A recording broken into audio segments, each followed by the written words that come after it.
ఈరోజు ఖమ్మం నడిబొడ్డులో జరిగిన అత్యాచారం ఏదైతే ఉందో 12 సంవత్సరాల మైనర్ బాలిక మీద జరిగిన అత్యాచారం ఏదైతే ఉందో ఒక కామాంధుడు మహమ్మద్ గౌస్ పాషా అనే వ్యక్తి, అతను ఇంతకు ముందు నేర చరిత్ర కూడా ఉందనేది ఒకటి వినపడుతుంది మనకి. అతను ఒక కిడ్నాప్ కేసు కూడా ఉందనేది వినపడుతుంది.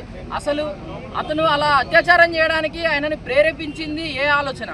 అసలు అలాంటి ఆలోచన అతనికి ఎలా కలిగింది? ఆయన వయసు చూసుకుంటే 50 సంవత్సరాలు పైబడిన వాడు, పాప వయసు వచ్చేసి 12 సంవత్సరాలు. అంటే ఒక మనవరాలి వయసు ఉన్న పాప మీద అలాంటి ఆలోచన రావడానికి కారణం ఏంటంటే వాడి మానసిక స్థితి ఏంది, ఎంత పైశాచికత్వంతో, ఎంత కర్కశంగా వాడు అలా చేస్తుంటాడు. వాడు చేసిన తప్పు కప్పిపుచ్చుకోవడానికి ఒక పాపని 3 అంతస్తుల బిల్డింగ్ నుంచి కిందకి ఎత్తేసాడంటే అంటే వాడి తర్వాత నన్ను ఎవరు ఏం చేయలేరు అనే ధైర్యం వాడికి ఉన్నది కాబట్టే వాడంతా దారుణానికి వాడు ఒడిగట్టిండు. ఇంకో విషయం చూసుకుంటే జరిగిన 3 రోజుల తర్వాతకి ఇది వెలుగులోకి వచ్చింది. అసలు పాప కండిషను సీవియర్గా ఉండి హాస్పిటల్లో ఉండబట్టి ఆ విషయం బయటికి రాలేదు. ఒకవేళ పాపకి స్పృహ రాకపోతే ఈ కేసు పరిస్థితి ఏమయ్యేది, అసలు జరిగిన విషయం ఎటుపోయేది? ఇది బయటపడ్డది కాబట్టి ఇది ఒక్కటే. బయట పడకుండా ఇంకెన్ని జరుగుతున్నాయి ఖమ్మంలో మనం ఒకసారి చూసుకోవాలి. ఇంకొకసారి ఇలాంటివి రిపీట్ కాకుండా ఉండాలంటే యూపీ తరహాలో శిక్షలు వేయాలి. వాడిని బహిరంగంగా ఉరిదీయడం అన్నా చేయాలి, లేదంటే మొన్న హైదరాబాద్లో జరిగిన రేప్ కేసుకి, ప్రియాంక రెడ్డి రేప్ కేసుకి ఎలా అయితే ఎన్కౌంటర్ చేశారో వీడిని కూడా ఎన్కౌంటర్ చేస్తే ఇంకొకసారి ఇలాంటి రిపీట్ కాకుండా ఉంటాయని. ఒకడైనా చేయాలన్నా కానీ వాడి వెన్నులో వణుకు పుట్టేలా వీడి తీర్పు ఉండాలి.